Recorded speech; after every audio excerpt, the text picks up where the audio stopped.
Welcome to In Search of Wisdom, a podcast by the Perennial Leader Project. In this episode, my guest is Valerie Tiberius, the author of What Do You Want Out of Life? Valerie is the Paul W. Frenzel Chair in Liberal Arts and Professor of Philosophy at the University of Minnesota.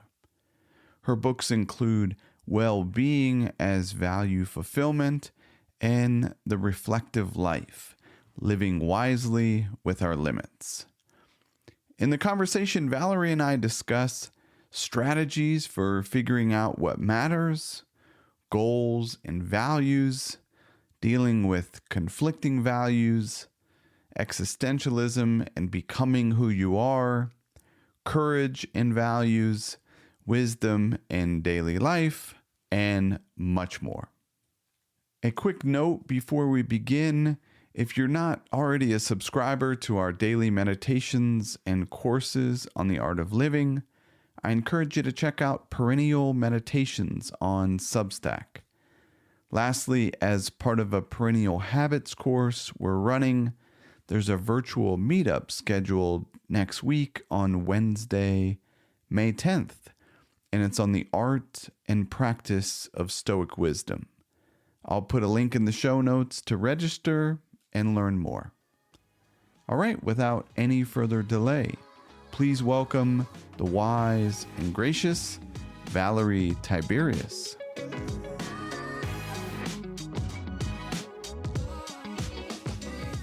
Valerie, welcome to In Search of Wisdom. Thanks. It's great to be here.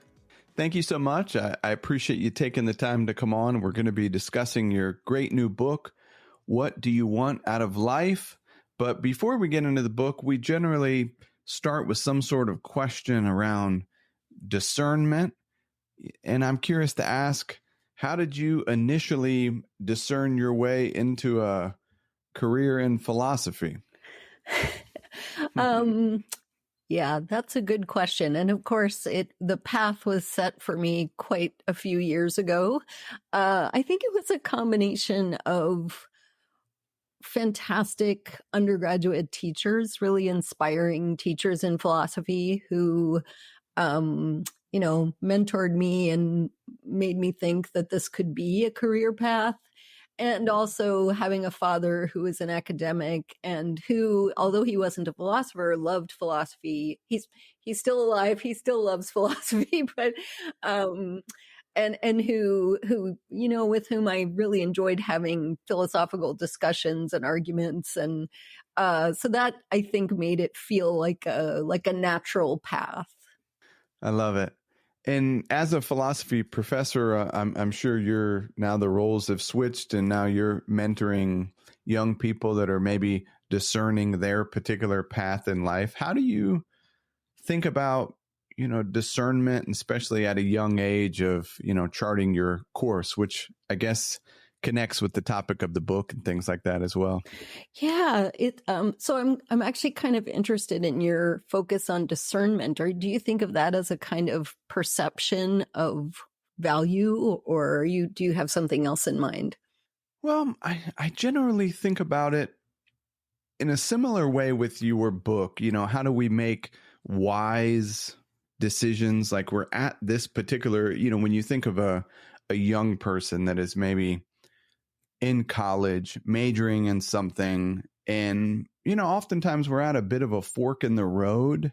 We can't necessarily be a philosophy professor path and a veterinarian. We have to discern, and that can be a difficult thing to be at one of those forks in the road. How do we make a wise decision there? Yeah. And I hope that some of the things I talk about in my work are useful for young people too. I've thought about, because of my own position in life, I've thought a lot about, midlife crisis and what happens when you sort of get to a point in your career where you're kind of, you're coasting a little bit and wondering what are the next steps and what do I do now?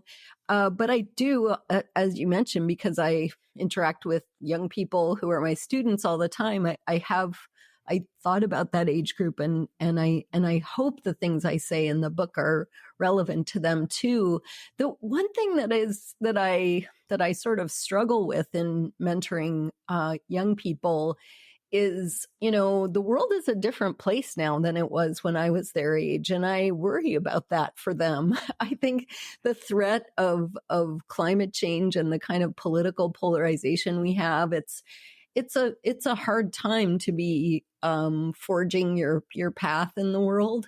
So I'm always, I try to talk to my students about the same kinds of considerations, like to sort of coach them into the same kind of discernment that I have found useful in my life and that I write about. But I'm always a little bit cautious because I feel like, well, their experience is different, and I have to be sensitive to that as well. Yeah, it really comes through, I think, through the book of maybe a nuanced and really thoughtful approach. I am fortunate to have a lot of philosophy professors on the podcast like yourself, and I love when you philosophy professors write for a general audience like this book is. There's such thoughtful, really nuanced, complicated, things. It's really a realistic, I think, approach compared to sometimes, not to completely generalize, but some of the self-help type of books you might read, and it makes it sound easier than it actually is. Thanks. I really appreciate your saying that, because this is, I've tried to write things that are more accessible than my academic work, but this is the first time I've ever tried to write something that is intended to be for a broader audience. And it was hard to retrain all my, annoying pedantic habits in how I write for an academic press or a journal, a philosophy journal. But I also really, really enjoyed it, and I felt like that effort of trying to translate pretty complicated ideas into language that you don't need any jargon or technical background to understand was really rewarding. I really liked doing it. And I also think that it makes the philosophy better if you can't sort of like rely on terms that you think everyone knows. You can't rely on your professional jargon, and so you have to just be really, really clear about what you're talking about. Which, yeah, it was a good process, and I'm so glad you feel like it bore fruit. Yeah, I really enjoyed it. I thought you did a great job with it, and glad to hear that it was a enjoyable process as well. We typically start with defining terms and things like that, as you just mentioned there, just to provide a bit of clarity for the listeners as we get into it. And a couple terms that come up early and often in the book are goals and values. Could you speak to how you think and maybe differentiate those two? For sure. So I sort of start with the perspective that human beings, if you have to think about what human nature is, you can start with the fact that we're goal seekers. And I take goals to be in the broadest possible category. Anything you want, anything you're moving towards, anything you perceive as better than where you are is a goal. So goals can include, things as trivial as like, I'm going to floss my teeth every day, to like, I'm going to train to run a marathon, or find a marital partner, or, have a baby, or, so goals can just be absolutely, any desired thing. Values I take to be a special category of goals that are particularly important to us. So the values are the goals that we care the most about. And I also think values can be in the ideal case, values are goals that integrate our psychological states. So if you value like education, you'll both, you'll be the kind of person who experiences joy when you learn new things. You'll be the kind of person who loves to exercise your curiosity and to read.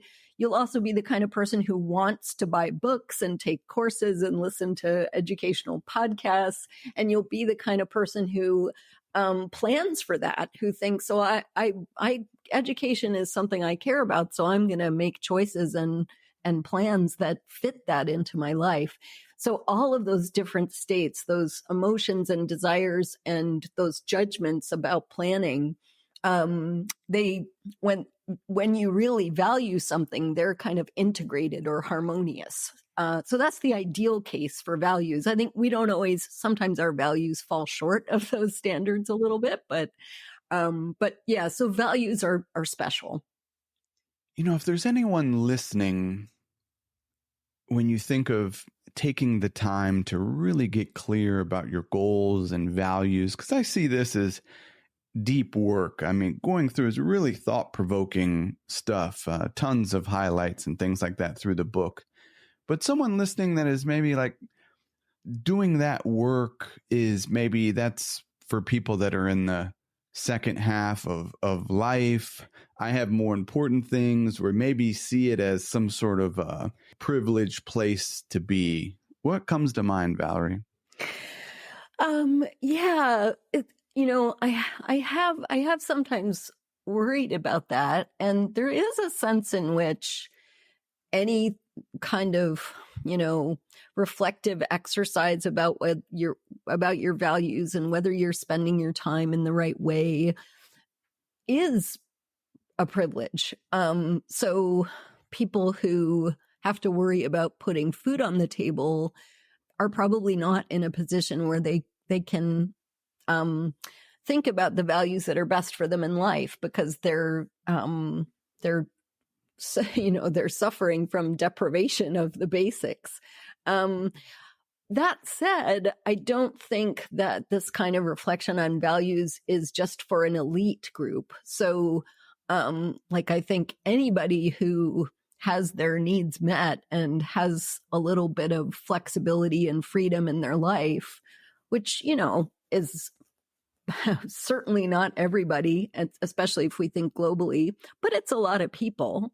And hopefully, I like to think if what is it that Martin Luther King said, if the arc of history bends towards justice, more people will have that kind of liberty. And so I think it doesn't have to be quite as,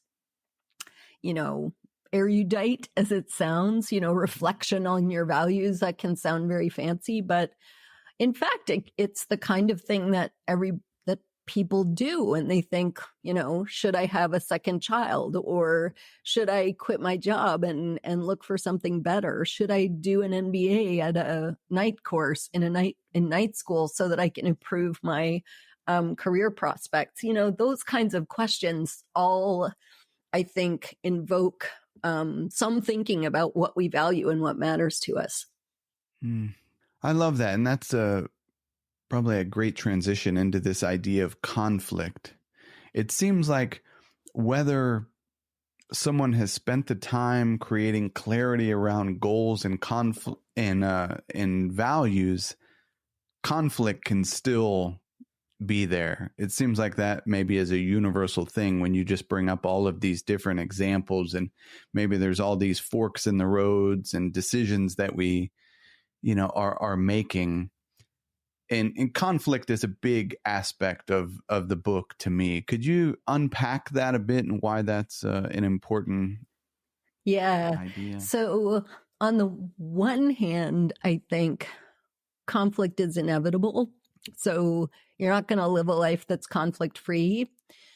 But there are two kinds of conflict. And when those conflicts are serious enough, they really inhibit your fulfillment. And so one kind of conflict is internal. You can have the different aspects of your psyche can be fighting with each other. So,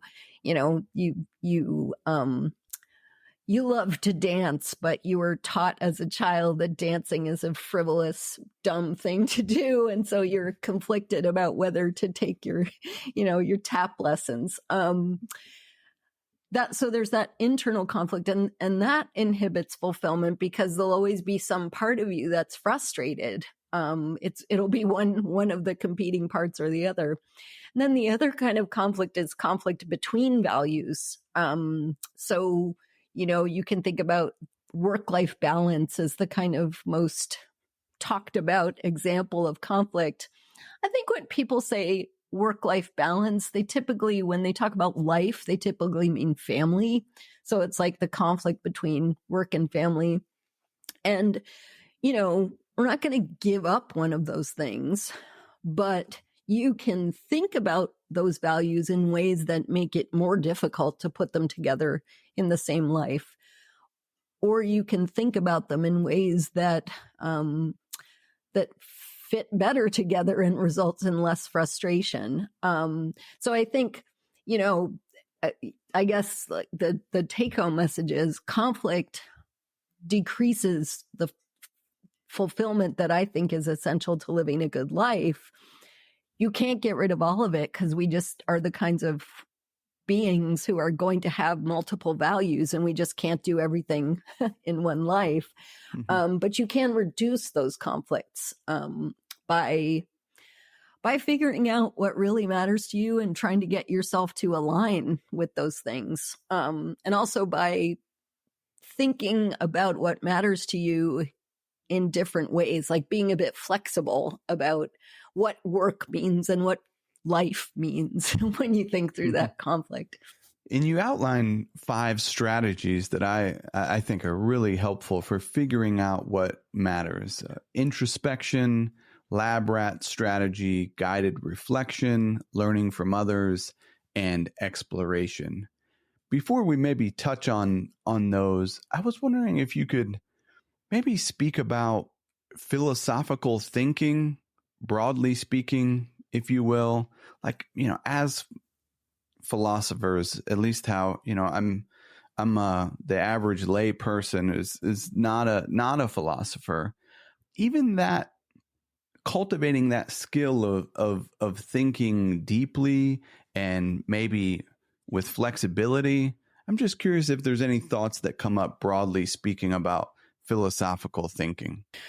Wow, that's an interesting question that no one's asked me before. Well, one thing that comes to mind, and this is a bit of a disappointing answer to your deep question, but so my husband also has a PhD in philosophy, but he ended up not being. He does educational research now, so he's really a social scientist. And he often says, the great thing I learned studying philosophy is how to tell when this is not the same as that. And it's a skill that we try to teach our students, and to make a distinction between two different things and to keep them distinct throughout your thinking. And actually, when it comes to values, I think one distinction that's really important is the distinction between things that matter instrumentally because they lead to something else and the things that matter for their own sake. Because I think people can get caught up with some goals that are really just purely instrumental, and they sort of forget that that's what they are. Like money. I have a lot of students who you ask them what they want out of their careers and their lives, and they say, well, I want to make a lot of money. And then you say, what for? And they're kind of like, they don't really know. I don't think there's anything wrong with wanting to make a lot of money, but it's really worth thinking. You don't want money for its own sake. It doesn't do any good if it just sits there. It's got to be for something, for even if it's just for bringing you a sense of security. So anyway, I guess I think that that ability to make distinctions between things and hold those distinctions, that's the part of philosophy that I think is actually quite valuable, even though it sounds a little bit basic, I suppose. How about for your students? I mean, someone that works with young people that are interested in this stuff, and obviously you're teaching some of these concepts. Is it challenging, you think, for this, like the lab rat strategy, for example, and I think people can probably assume what that is. You're studying yourself from above, if you will.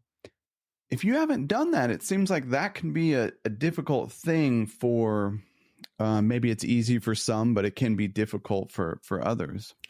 I think you're absolutely right. And I haven't really talked to students about their experiences trying to do that. So I have talked to students about the strategy in the abstract, but I haven't talked one-on-one with students. And partly that's because in a classroom, you can't, students won't talk about their personal lives. And, it's a bit inhibiting. But I think, if I think about the friends that I've talked to about this, or I think about my own experience, I think it's really something you learn as you get older.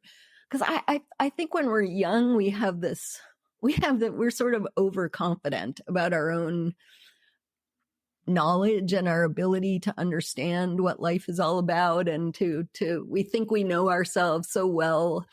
I remember thinking, like, at various points, okay, now I really know. I got it figured out now, and I know what's what. And as I got older, and I realized, well, you feel that way, and then 2 years later, you don't feel that way anymore, and things have changed. And so there's something about the experience of aging that kind of opens your mind to the possibility that, like, you just don't know everything, and you never will. And so that kind of counteracts that assumption that all I have to do to figure out myself is just, look within and say, this is what I'm like. I guess it's also true that reading a lot of psychological research has made me less confident about my own introspection, because psychologists do a lot of research about how we don't have very good introspective access to our own emotions, for instance. And so sometimes a better way to find out how you feel about things is to sort of pay attention to your body and what it's telling you.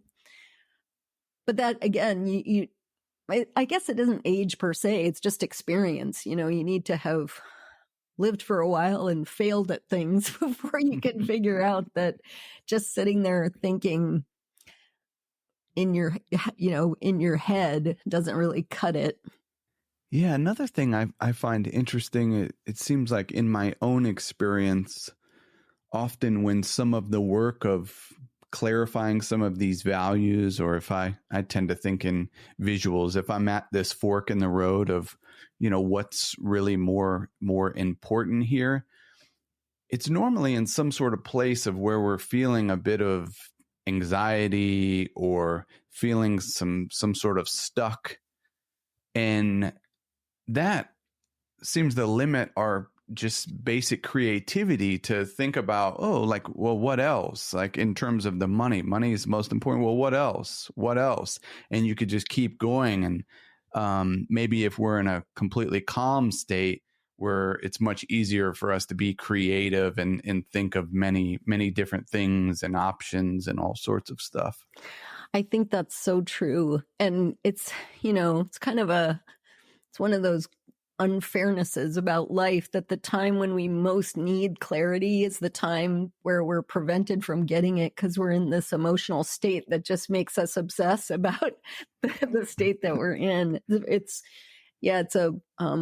kind of a paradox of living. But I think you're really right about anxiety, that it just, certain kinds of moods like anxiety and certainly depression, it just kind of, pessimism, and cynicism, they sort of take over and color everything, so you can't see past them. Yeah. It's another reason I worry about my students, because there's this, since the pandemic, it's been a kind of crisis, and a lot more students are anxious and depressed than previously. Yeah.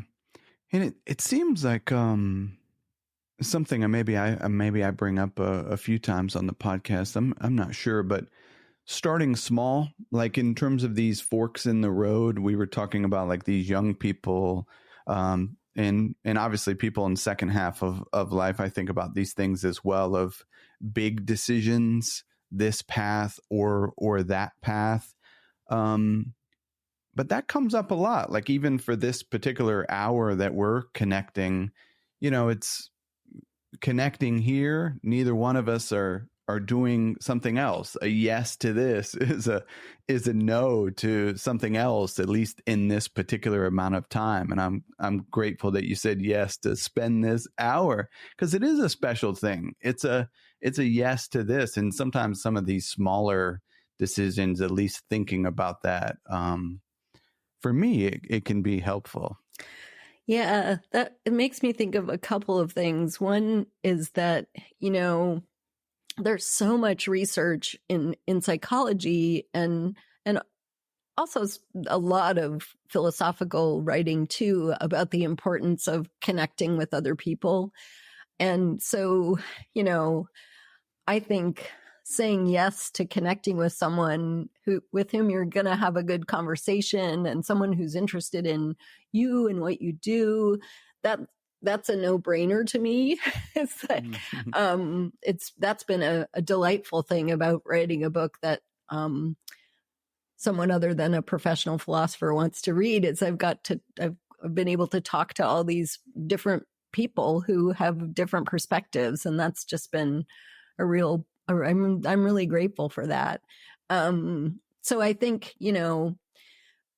many of the decisions we make, as you're suggesting, are these smaller things. We're not always deciding, about should I move to California or take a job in Arkansas. We're often deciding just here now, do I spend my hour doing this or doing that? And I think those small decisions are also a place where you can make decisions that contribute to the things that matter most to you, or you can fail to do that and feel like you're wasting your life. Yeah. The other thing it made me think of what you were saying is my dad always had this, he used to talk about, I know it was when he was giving me advice about my academic career. And he said, an academic career is like a tree. When you're young, you really just have like one branch, maybe two. It's your dissertation and the work that came out of it. And then as you develop, this branch will sprout all these twigs, and those twigs will grow into bigger branches, and you'll have this other branch with all those twigs. And he said, like, the twigs just keep growing bigger and bigger and bigger. And at some point you have to lop off a limb because you cannot do it all anymore, or your tree will fall over.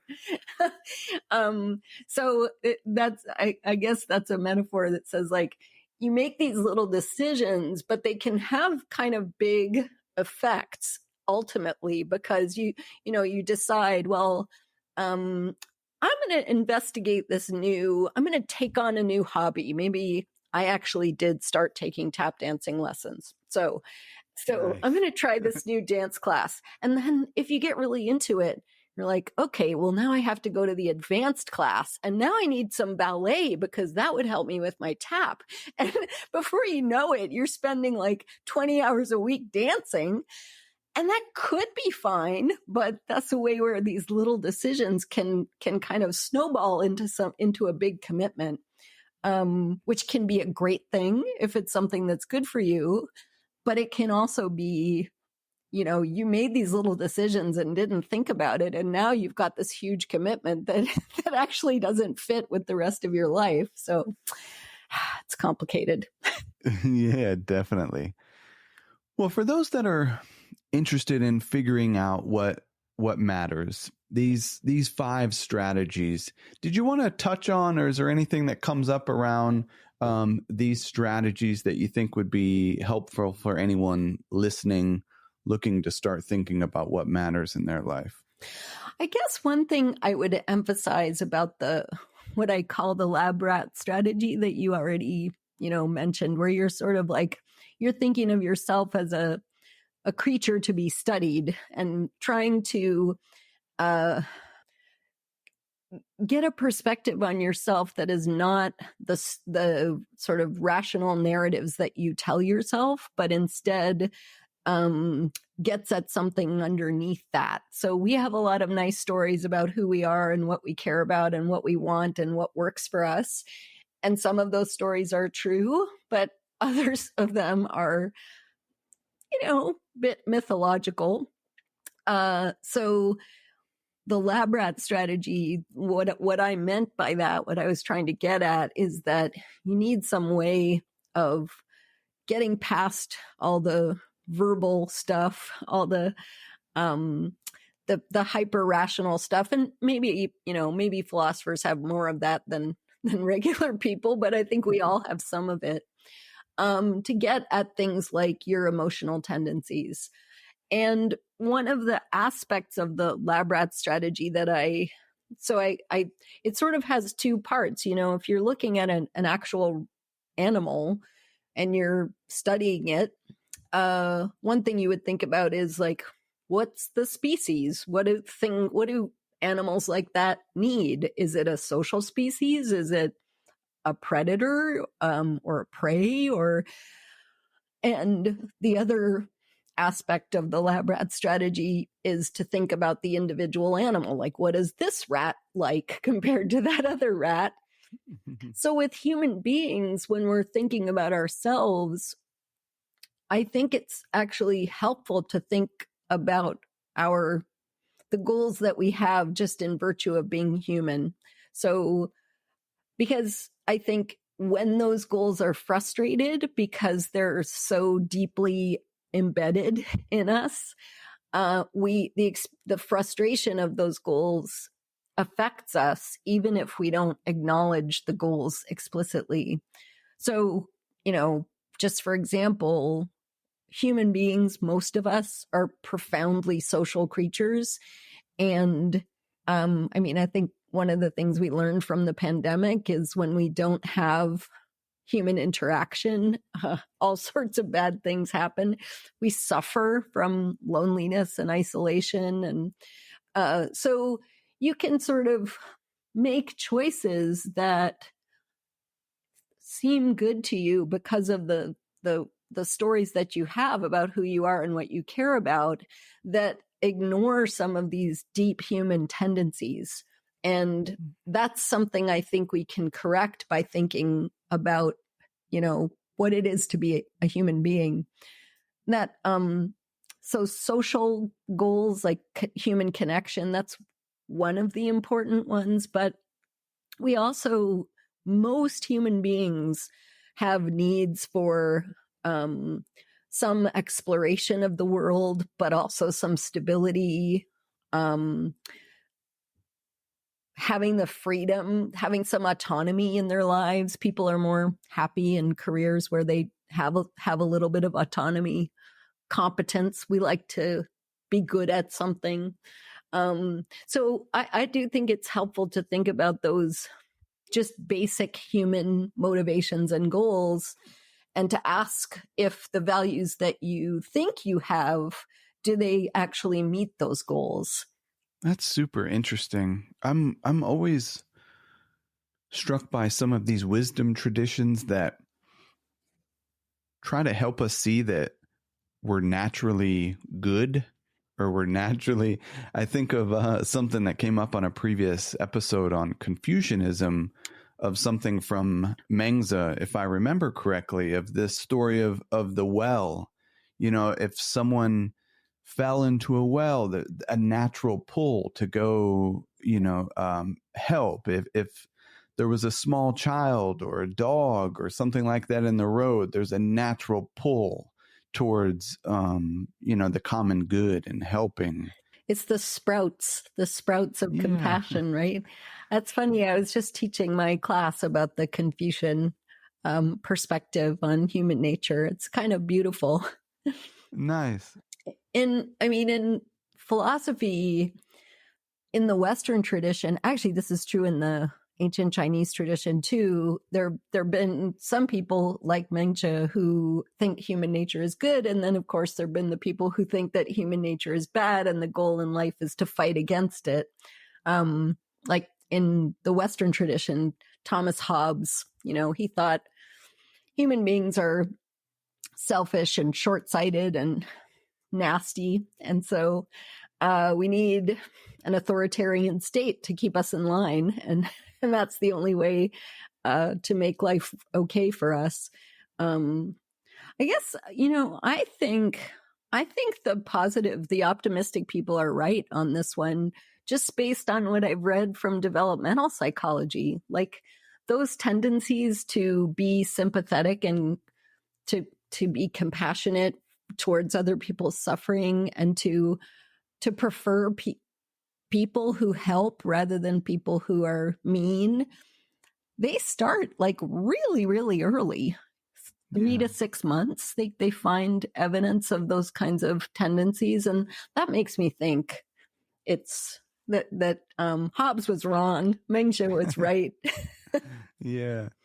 Yeah. And we can recognize it when others maybe violate that natural thing. I have a son that's a 4-year-old, and he can easily identify if someone, is behaving in this certain way in class. It stands out if something is, unfair, or somebody, hits another person.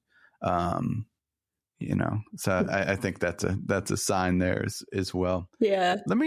Let me ask you about this learning from others, which is one of the strategies when it comes to creating, clarity around your values, what matters. What do you think about turning to a particular wisdom tradition or philosophy of life to help? I mean, does that connect with the learning from others? Someone just, I'm going to adopt this philosophy of life? That's really interesting. When I talked about learning from others, I was thinking of actually like learning from your friends who can observe you and sometimes have good insights about what you care about. But and I was also thinking about how you could sort of learn from the example of others because you can see what they do and how they pursue their values. And sometimes it's nice to have a different model. And I guess learning from the wisdom traditions could be like that, where you learn from that tradition that there's a way of life that's tried and true, and that could be different from how you're doing things. So it can provide you with an option for how to be in the world that other people have found, helpful. So I do think, I do think that's helpful. I'm not sure that I personally have. One problem for me with some of the philosophical traditions is that they're too general. So, the kinds of things that you're recommended to do and to commit yourself in life are things that I sort of feel like, well, yeah, I knew that already, friendship and meaningful work and making a contribution to the world and health and pleasure. These things are all good and important, but how do I live that? And how do I put all those things together? Do you feel like the wisdom traditions have benefited you? I think it depends on, if there's a particular wisdom tradition that connects with you. There's something that might not be a good fit, and another particular thing that is a good fit.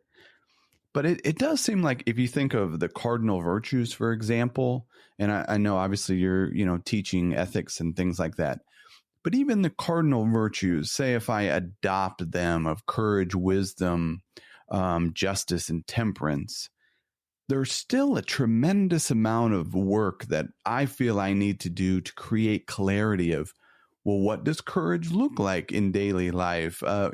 What does it mean to be temperate? I mean, there's still so much. And that's where like these strategies of introspection and all of this stuff, where sometimes it feels like, you can just, oh, I'm following the cardinal virtues. Here's my thing. But there's a lot more clarity and thinking that needs to take place. Yeah, exactly. I totally agree with you. So it's like the virtues are described at such a level of generality that you don't know, well, justice. Okay. So what should I, like, don't steal things from people, but that's an easy one for me. Not very tempted to do that.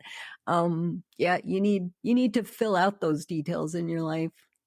I actually think that some of the traditions, like I was thinking about Stoicism, also Buddhist philosophy, I have found those kinds of traditions quite useful, and some of my students do as well, because they provide a way of, they provide actual practices for trying to orient yourself towards what really matters and not get obsessed by trivial things or by anxieties about what might happen. So I do think those traditions can be quite helpful for people, but in a slightly different way. They're not sort of giving you the list of things that matter, but they're trying to cultivate a practice where you have the right outlook towards life. Yeah. So important. I think it seems like, how do I want to say it?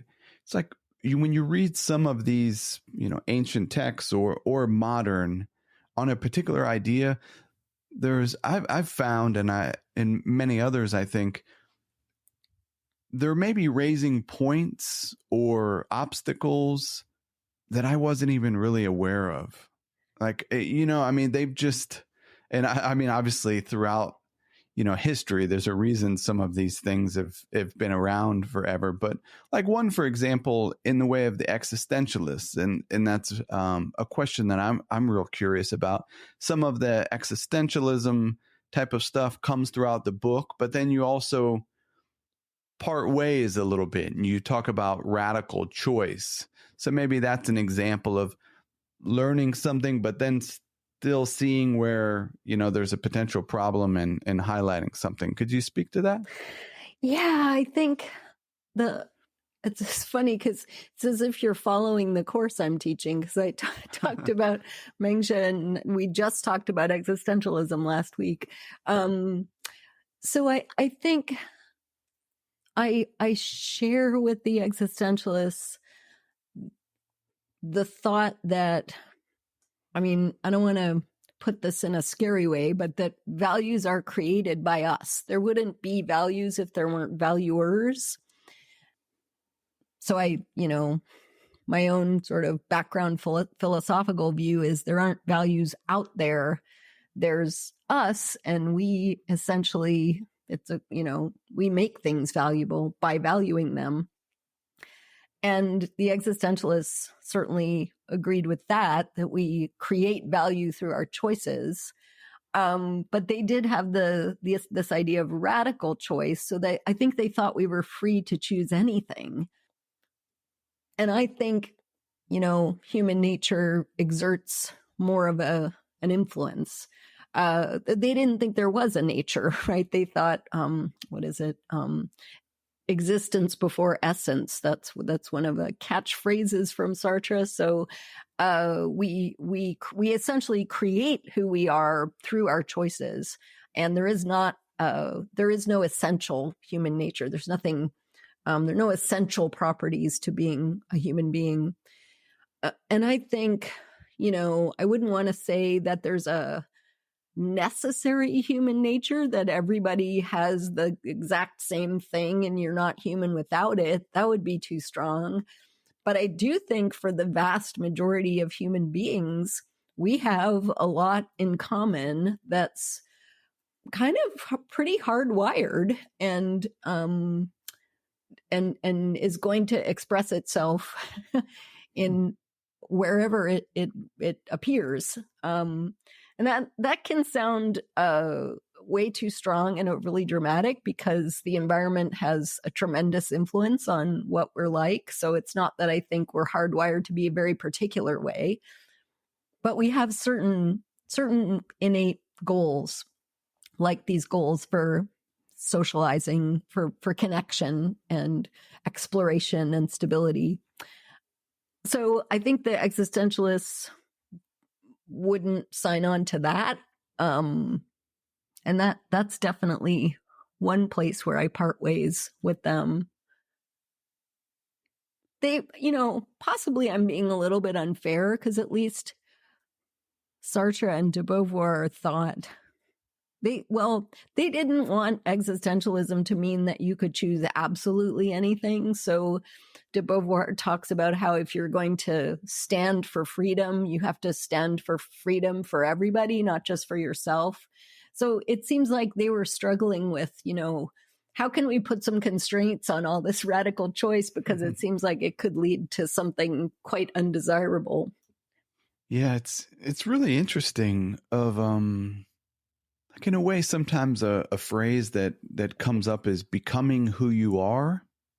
And that's something I was thinking about as reading your book and thinking about in the way of some of the uniqueness that we have. It's like you talk about I like the metaphor of the garden that you have. There's certain just things that are maybe outside of your control in terms of the environment and the soil and what you can grow and all sorts of stuff. Something that's always stuck with me is in the documentary, I think it's called Becoming Nobody. Ram Dass, towards the end of it, he says something about like, after 30 or 40 years of basically like trying to become enlightened, trying to change, meditating, whatever, hundreds of thousands of hours and all sorts of stuff.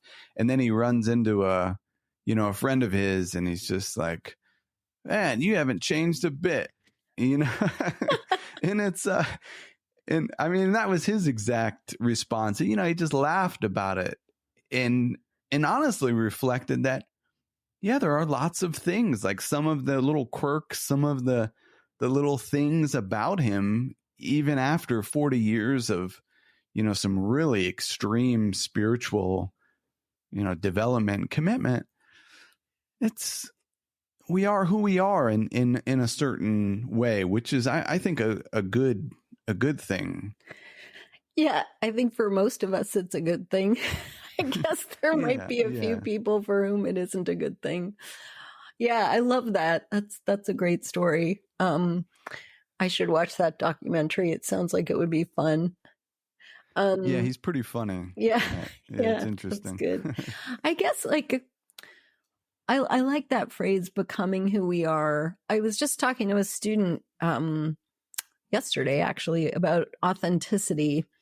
And I don't use the word authenticity in the whole book, as far as I know. I've never written anything about authenticity, but she saw that in my work. And I think she thought that, like, if you think about life as cultivating a garden and your plants are your values and you're trying to fit them together into a coherent whole, it is true that,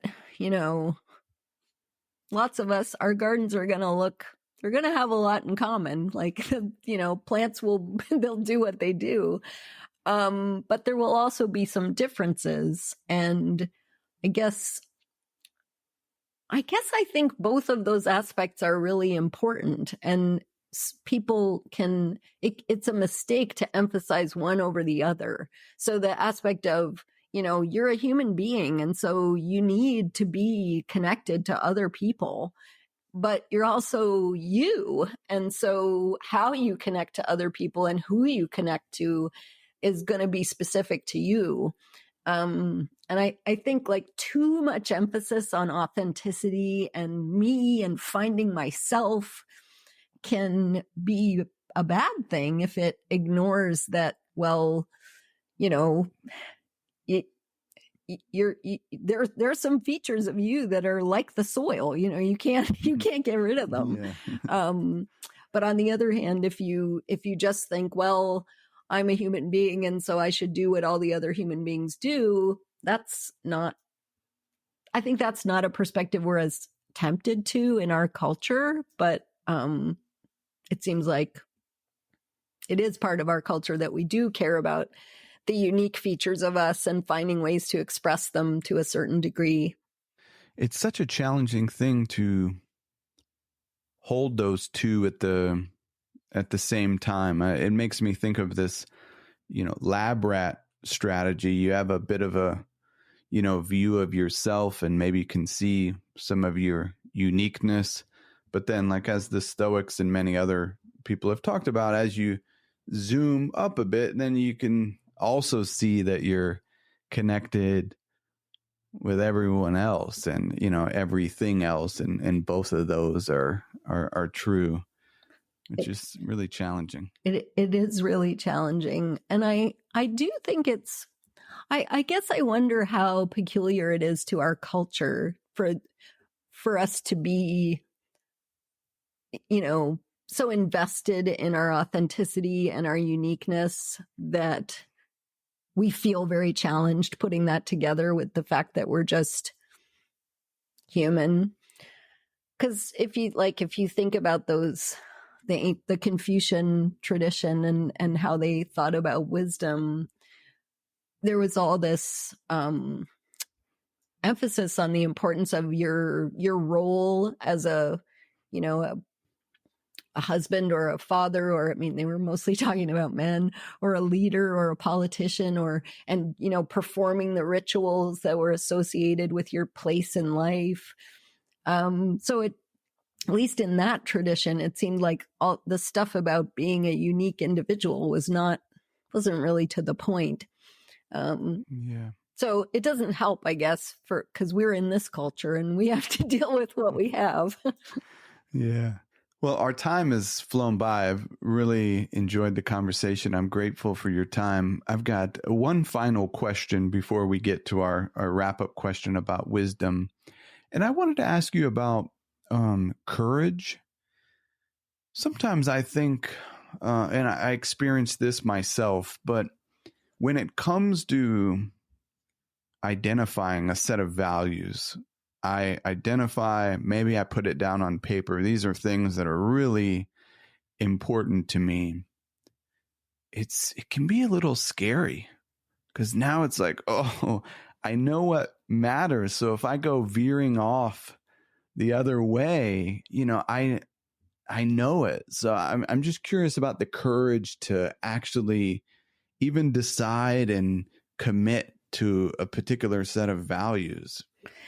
Yeah, that's a great point. I don't think I have any particular insight about how to develop courage, but I would observe that it's one of those examples of how the virtues are always working together.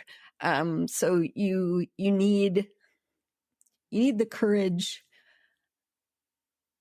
to acknowledge your path. You need the courage of your convictions to stand by your path.